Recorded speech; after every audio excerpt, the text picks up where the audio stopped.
नमस्कार। स्वागत है एक बार फिर से आप सभी का आपके अपने ही यूट्यूब चैनल देसा एग्रीकल्चर एकेडमी पर।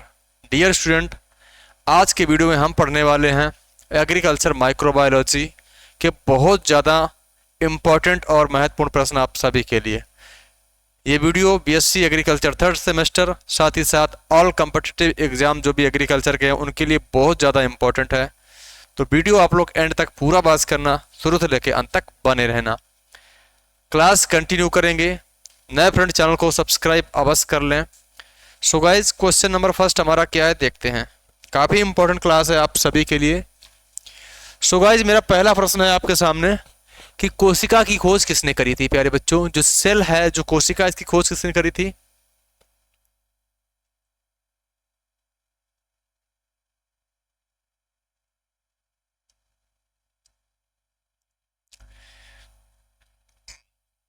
प्यारे बच्चों, जो कोशिका, इसकी खोज किसने करी थी। तो कोशिका की खोज बच्चों किसने करी थी। रॉबर्ट हॉक ने करी थी। ऑप्शन नंबर ए करेक्ट है। अगर बात करी जाए, कोई भी जीव है उसके जीवन की संरचनात्मक एवं क्रियात्मक इकाई वो क्या है, कोशिका। यानी जो कोशिका है, जो सेल है बच्चों, जो कोशिका है, जो सेल है, ये किसी भी जीव के जीवन की कैसी इकाई है, संरचनात्मक इकाई है। कैसी है, संरचनात्मक एवं क्रियात्मक इकाई है। कैसी है प्यारे बच्चों, क्रियात्मक इकाई। कोई भी जीव है उसके जीवन की संरचनात्मक एवं क्रियात्मक इकाई क्या है, कोशिका यानी cell. Functional and structural unit of life.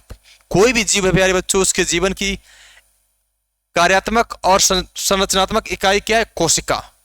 कई कोशिकाओं से मिलकर के जो है शरीर का निर्माण होता है, ऐसे आप समझ लीजिएगा। तो कोशिका की खोज किसने करी, रॉबर्ट हॉक ने करी। प्यारे बच्चों, जो रॉबर्ट हॉक ने कोशिका की खोज करी थी वो कोशिका कैसी थी, वो कोशिका हम कह लें या बोल दे मृत कोशिका। जो रॉबर्ट हॉक ने खोज करी थी बच्चों, वो मृत कोशिका थी। कैसी थी, मृत कोशिका थी। ठीक है ना, मृत कोशिका या फिर कोशिका की खोज किसने करी थी बच्चों, वो की थी रॉबर्ट हॉक ने। ठीक है ना, वो करी थी रॉबर्ट हॉक ने, वो करी थी रॉबर्ट हॉक ने। इसके बाद बच्चों ल्यूबेन हॉक की बात करी जाए, जो जीवित कोशिका है, जो जीवित कोशिका है, जीवित कोशिका, जीवित कोशिका की बच्चों खोज किसने करी थी, जीवित कोशिका की, तो वो करी थी ल्यूबेन हॉक ने। और जो प्यारे बच्चों रॉबर्ट ब्राउन ने क्या करा था, केंद्रक की खोज करी थी। जो केंद्रक है इसकी खोज किसने करी थी, रॉबर्ट ब्राउन ने करी थी। ठीक है ना, केंद्रक का अध्ययन बच्चों क्या कहलाता, स्टडी केंद्रक की क्या कहलाती, अध्ययन। तो प्यारे बच्चों केंद्रक का अध्ययन कहलाता कैरियोलॉजी। यानी जो केंद्रक है इसका अध्ययन क्या कहलाएगा, कैरियोलॉजी कहलाएगा। क्या कहलाएगा, कैरियोलॉजी। ठीक है ना, तो ये सारे पॉइंट्स आपको आने चाहिए, आपके एग्जाम के हिसाब से सभी पॉइंट इंपॉर्टेंट हैं। क्वेश्चन नंबर 2 बहुत ही अच्छा प्रश्न है बच्चों, बहुत बेहतरीन प्रश्न है, बहुत ही अच्छा प्रश्न है ये। बात करी जाएगी प्रथम एंटीबायोटिक कौन सा है, कौन सा एंटीबायोटिक प्रथम एंटीबायोटिक है। Option number A penicillin, number B है हमारा स्ट्रेप्टोमाइसिन, नंबर सी है बच्चों हमारा क्लोरोमाइसिटिन, और डी ऑप्शन सभी। करेक्ट आंसर क्या होगा, ये काफी अच्छा प्रश्न है बच्चों, बहुत खूबसूरत प्रश्न आपके सामने है। बात करी जाए प्रथम एंटीबायोटिक की, तो सन 1929 में एक वैज्ञानिक ने खोज करी थी। जो प्रथम एंटीबायोटिक उसका नाम बच्चों क्या है, पेनिसिलिन। जो पहला एंटीबायोटिक उसका नाम क्या है, पेनिसिलिन। इसकी खोज बच्चों किसने करी थी, खोज, इसकी खोज किसने करी थी, अलेक्जेंडर फ्लेमिंग ने करी थी बच्चों। किसने, अलेक्जेंडर, अलेक्जेंडर फ्लेमिंग। जो अलेक्जेंडर फ्लेमिंग एक वैज्ञानिक हैं, अलेक्जेंडर फ्लेमिंग एक वैज्ञानिक हैं। इन्होंने 1929 में बच्चों किसकी खोज करी थी, वो करी थी पेनिसिलिन की खोज। पेनिसिलिन प्रथम एंटीबायोटिक्स है, क्या है, प्रथम एंटीबायोटिक्स है पेनिसिलिन। ठीक है ना। और प्यारे बच्चों ये जो पेनिसिलिन खोजी गई थी वो किससे खोजी गई थी, पेनिसिलियम नाटेटम नामक कवक से। पेनिसिलियम,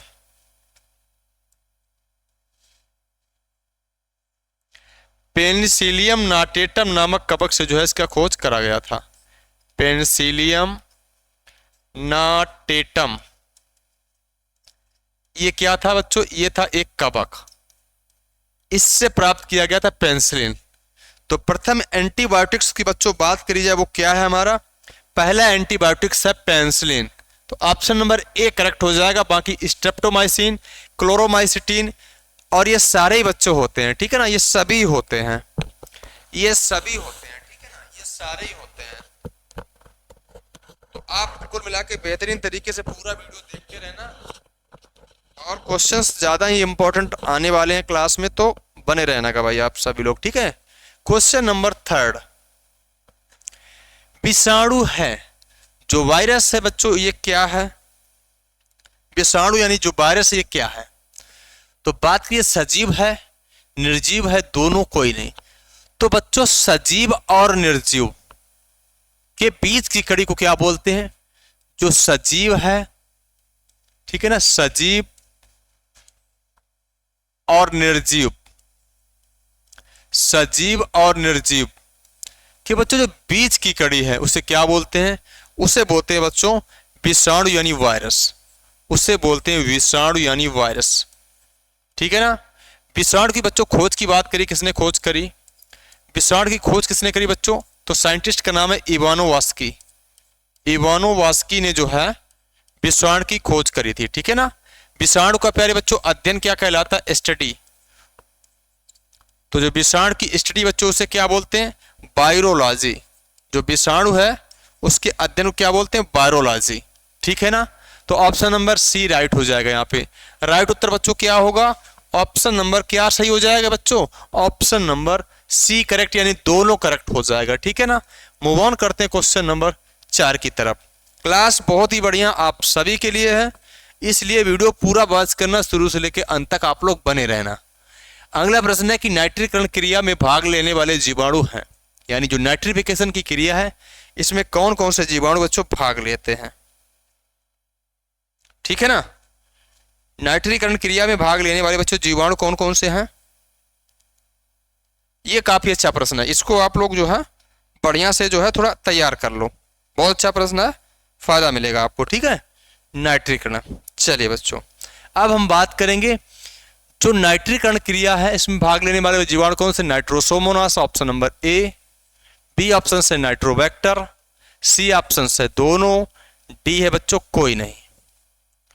तो यहां पे करेक्ट आंसर क्या होगा, यहां पे करेक्ट आंसर क्या होगा, ये काफी बढ़िया प्रश्न है, इसको हम लोग बढ़िया से समझेंगे, ठीक है ना। सारे बच्चे बेहतरीन तरीके से एक बार समझ लेना इस प्रश्न को। अब आप देख लीजिएगा, अमोनिया, अमोनिकल या अमोनिया, अमोनिया से नाइट्राइट, नाइट्राइट और नाइट्राइट से नाइट्रेट, नाइट्राइट से नाइट्रेट का बनना ही बच्चों क्या कहलाता है, नाइट्रीकरण कहलाएगा। क्या कहलाएगा, नाइट्रीकरण बच्चों कहलाएगा, ठीक है ना। अमोनिया से नाइट्राइट और नाइट्राइट से नाइट्रेट का बनना ही क्या कहलाता है, नाइट्रीकरण। जब यहां तक क्रिया होती है, जब यहां से यहां तक क्रिया होती तब जो जीवाणु काम करता है बच्चों वो है हमारा नाइट्रोसोमोनास, नाइट्रोसोमोनास, नाइट्रोसोमोनास। और जब बच्चों यहां से यहां तक काम होता है, यानी नाइट्राइट से जब नाइट्रेट बनती है तो जीवाणु काम करता है नाइट्रोबैक्टर। तब जीवाणु कौन सा काम करेगा बच्चों, नाइट्रोबैक्टर। तब जीवाणु काम करेगा नाइट्रोबैक्टर। और प्यारे बच्चों जो नाइट्रेट है, अधिकांश पौधे मृदा से नाइट्रोजन को किस रूप में लेते हैं, जो अधिकांश पौधे होते हैं, जो ज्यादातर पौधे हैं बच्चों, अधिकांश जो पौधे हैं वो मृदा से नाइट्रोजन को किस रूप में लेते हैं, अधिकांश पौधे मृदा से जो नाइट्रोजन को किस रूप में लेते हैं, नाइट्रेट के रूप में लेते हैं। लेकिन अपवाद स्वरूप में दो बातें याद कर लो आप,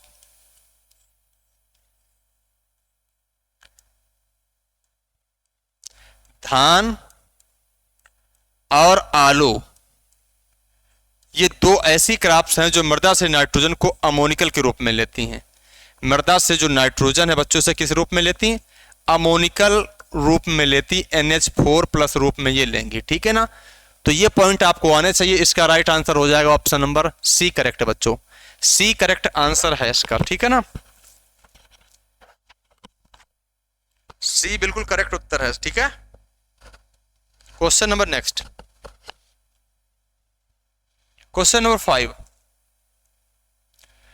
नाइट्रोजन को पौधे किस रूप में लेते हैं, नाइट्रेट के रूप में, अमोनिकल, दोनों, कोई नहीं। तो बच्चों यहां पर भी करेक्ट आंसर मेरे भाई क्या हो जाएगा, दोनों। क्योंकि जो अधिकांश पौधे होते हैं, जो ज्यादातर पौधे हैं बच्चों, ज्यादातर जो पौधे हैं, जो अधिकांश पौधे हैं, ठीक है ना, अधिकांश पौधे हैं वो किस रूप में लेते हैं, वो लेते हैं नाइट्रेट के रूप में। लेकिन धान और आलू के दो प्लांट्स, दो ऐसी फसलें हैं जो मृदा से नाइट्रोजन को अमोनिकल के रूप में लेती हैं, ठीक है ना। बिल्कुल भाई, बहुत बेहतरीन शानदार तरीके से क्लास चल रही है, सारे बच्चे क्लास को फेमस शेयर भी कर देंगे, ठीक है। राइबोसोम्स का मुख्य कार्य क्या है बच्चों, श्वसन, प्रकाश संश्लेषण, प्रोटीन संश्लेषण या सभी। इस प्रश्न का करेक्ट जवाब क्या होगा मेरे भाई। तो प्यारे बच्चों, श्वसन संबंधी जो काम होता है किसके द्वारा होता है प्यारे बच्चों, ये होता है माइटोकॉन्ड्रिया के द्वारा। ये सारा काम किसके द्वारा होगा, ये जो सारा काम है ये सारा काम होगा माइटोकॉन्ड्रिया के द्वारा, माइटोकॉन्ड्रिया के द्वारा ये सारा काम होता है। किसके द्वारा, माइटोकॉन्ड्रिया के द्वारा सारा काम होगा श्वसन संबंधी, ठीक है ना। अब जो काम प्रोटीन संश्लेषण का, ये काम कौन करता है बच्चों, ये काम करता है राइबोसोम्स। ये काम कौन करेगा, राइबोसोम्स। ये काम जो करता है बच्चों राइबोसोम्स, ठीक है ना, राइबोसोम्स ये काम करता है, ठीक है ना। प्यारे बच्चों, इसकी खोज किसने करी थी, इसकी खोज करी थी जंतु कोशिका में। किसने करी थी, जंतु कोशिका में किसने करी थी बच्चों, और पादप में किसने करी थी, पादप कोशिका में किसने करी थी और जंतु कोशिका में किसने करी थी। तो पादप कोशिका में किसने करी थी भाई, रॉबिन्सन व ब्राउन ने करी थी बच्चों। किसने, रॉबिन्सन व ब्राउन ने, किसने करी थी, रॉबिन्सन व ब्राउन ने। और जंतु कोशिका में किसने करी थी, पैलाडे ने। जंतु कोशिका में किसने करी थी, पैलाडे ने की थी। इस कारण ही, क्योंकि पैलाडे ने खोज करी थी, इस कारण राइबोसोम्स को बच्चों क्या है, राइबोसोम्स को पैलेट कण के नाम से भी जानते हैं। जो राइबोसोम्स है बच्चों उससे पैलेट कण के नाम से भी जानते हैं, ठीक है। चलिए क्वेश्चन नंबर नेक्स्ट। इसके बाद नेक्स्ट क्वेश्चन आपके मोबाइल की स्क्रीन पर है बच्चों। बहुत बेहतरीन तरीके से क्लास है ये आप सभी के लिए, और हर एक एग्जाम के लिए क्लास बहुत ज़्यादा इंपॉर्टेंट है, इसलिए आपको वीडियो जो है पूरा वॉच करना है शुरू से लेकर अंत तक। अम्लीय वर्षा का मुख्य कारण क्या है, ये काफ़ी अच्छा प्रश्न है कि जो अम्लीय वर्षा है इसका मुख्य कारण क्या है बच्चों। अम्लीय वर्षा, या NO2 प्लस SO2, या अमोनिया प्लस CO2, या O3 प्लस CO2, या सभी। तो प्यारे बच्चों राइट उत्तर जाएगा option number A correct answer है। क्योंकि अम्लीय वर्षा के लिए जो जिम्मेदार गैसें हैं वो कौन कौन से एसिड होते हैं।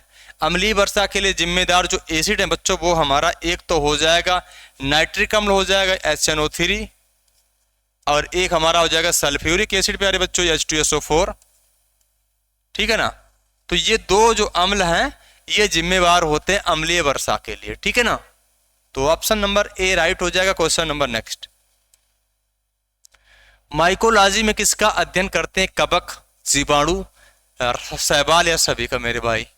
Option number A, B option है, सी है और डी है। तो प्यारे बच्चों जो माइकोलॉजी में है इसका अध्ययन किस में करेंगे, जीवाणु। जीवाणु का अध्ययन क्या कहलाएगा बच्चों, बैक्टीरियोलॉजी। जीवाणु का अध्ययन कहलाएगा बैक्टीरियोलॉजी। जीवाणु का अध्ययन क्या कहलाएगा, बैक्टीरियोलॉजी, ठीक है ना। जीवाणु का अध्ययन कहलाएगा बैक्टीरियोलॉजी। शैवाल का अध्ययन बच्चों क्या कहलाएगा, फाइकोलॉजी।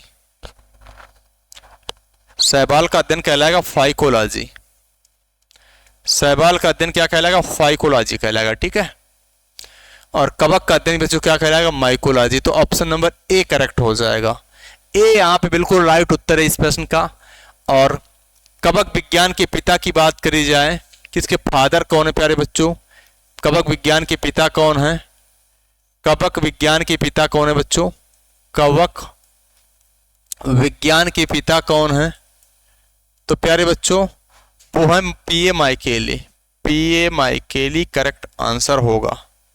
P.A. माइकेली साहब जो हैं इसके फादर हैं। सारे पॉइंट बच्चों आप अच्छे से याद कर लेना, ठीक है। नेक्स्ट क्वेश्चन, क्वेश्चन नंबर 9, सहजीवी जीवाणु है। प्यारे बच्चों कौन सा जीवाणु सहजीवी है, सिम्बायोटिक रिलेशन रखता है, वो कौन सा जीवाणु है? सहजीवी जीवाणु कौन सा जो सिम्बायोटिक रिलेशनशिप रखता है वो कौन सा जीवाणु है? ठीक है, चलिए। तो राइजोबियम है, एजोटाबैक्टर है, इसके बाद शैवाल है बच्चों, एजोला है। इस प्रश्न का राइट उत्तर क्या हो जाएगा? इस प्रश्न का करेक्ट जवाब क्या हो जाएगा? तो प्यारे बच्चों जो जैव उर्वरक हैं, जो जैव उर्वरक हैं, जैव उर्वरक को बच्चों दो भाग में बांटा जाता है। जैव उर्वरक को कितने भाग में बांटा जाता है बच्चों? दो भाग में बांटा जाता है, ठीक है ना।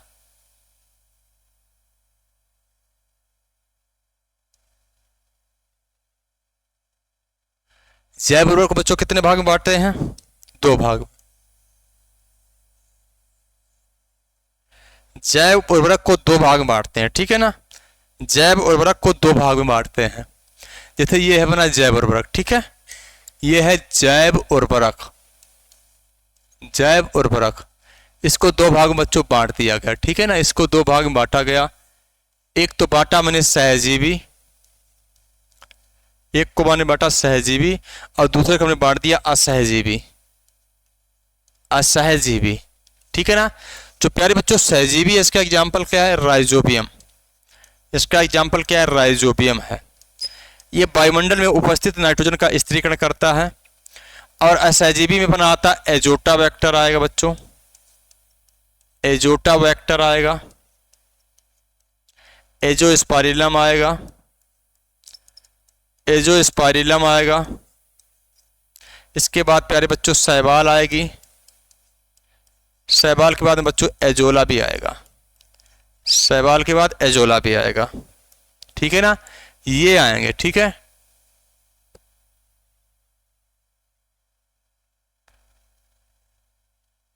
इसके बाद बच्चों हम बात करेंगे, यहीं पे बात करने वाले हैं कि जो राइजोबियम्स है ये बच्चों किस में पाया जाता है?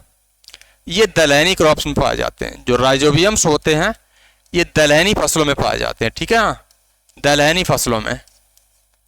प्यारे बच्चों एजोला की बात करी जाए तो धान के खेत में नाइट्रोजन का स्थिरीकरण करता है। शैवाल की बात करी जाए ये भी धान के खेत में नाइट्रोजन का स्थिरीकरण करता है। एजोस्पाइरिलम की बच्चों बात करिए तो ज्वार प्लस बाजरा, जो ज्वार बाजरा है इसमें नाइट्रोजन का स्थिरीकरण कौन करता है? इसमें करता है जो है एजोस्पाइरिलम। गेहूं की बात करी जाए, धान की बात करी जाए बच्चों, गन्ना की बात करी जाए, इनमें कौन करता है? एजोटाबैक्टर। समझ पाया कि नहीं? समझ पाया कि नहीं बच्चों? और यहीं पे हम लोग देख लेते हैं जो एजोटाबैक्टर और जो एजोस्पाइरिलम है ये कैसे बैक्टीरिया है? एरोबिक बैक्टीरिया है। कैसे बच्चों? Aerobic bacteria. अरे सर एरोबिक बैक्टीरिया क्या होता है? अभी बताता हूं बच्चों। वायुजीवी जीवाणु, ऐसे जीवाणु जो वायु की उपस्थिति में काम करते हैं उसे बोलते हैं एरोबिक बैक्टीरिया। वायुजीवी जीवाणु इसमें प्यारे बच्चों दो आते हैं अपने, एक तो एजोटाबैक्टर है, एक तो एजोटाबैक्टर है, एजोटोबैक्टर है, और एक बच्चों इसमें एजोस्पाइरिलम। एजोस्पाइरिलम जो है ये भी कैसा है? वायुजीवी जीवाणु है। और बच्चों एक होता है एनारोबिक बैक्टीरिया, अवायुजीवी। एक बच्चों क्या होता है? एक होता है एनारोबिक।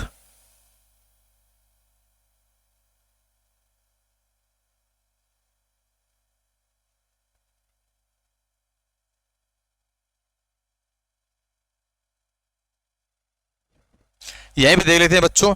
एक होता है अवायुजीवी, एक बैक्टीरिया का नाम क्या है? अवायुजीवी। अवायुजीवी, अवायुजीवी का मतलब बच्चों क्या है? Anaerobic bacteria. Anaerobic bacteria, anaerobic और बैक्टीरिया। ऐसे बैक्टीरिया जो वायु की अनुपस्थिति में काम करते बच्चों से क्या बोलते हैं? Anaerobic bacteria. और इसका जो बेस्ट एग्जाम्पल है बच्चों वो क्या है? वो हमारा क्लास्ट्रीडियम होता है। Clostridium, Clostridium, Clostridium. तो इस क्वेश्चंस को बच्चों एक बार बढ़िया समझ लो, इसका राइट उत्तर हो जाएगा ऑप्शन नंबर राइजोबियम। यानी जो सहजीवी जीवाणु हैं, जो जैव उर्वरक होते हैं, दो टाइप्स में बटे होते हैं। जैव उर्वरक का बच्चों काम क्या है? जो वायुमंडल में नाइट्रोजन स्थित है, जो उपस्थित है वायुमंडल में नाइट्रोजन, उसका स्थिरीकरण करना ही इनका काम होता है, ठीक है ना। और ये काम जैव उर्वरक के द्वारा संभव है। जैव उर्वरक की दो कैटेगरी होती है, नंबर 1 सहजीवी, नंबर 2 असहजीवी। सहजीवी का एग्जाम्पल बच्चों राइजोबियम है, असहजीवी का एजोटाबैक्टर है, एजोस्पाइरलम है, शैवाल है ना, ये सब है। एजोटाबैक्टर का यूज करते हैं गेहूं, धान, गन्ना में। एजोस्पाइरलम का यूज करते हैं ज्वार, बाजरा में। शैवाल का करते हैं धान में। एजोला का भी बच्चों धान में।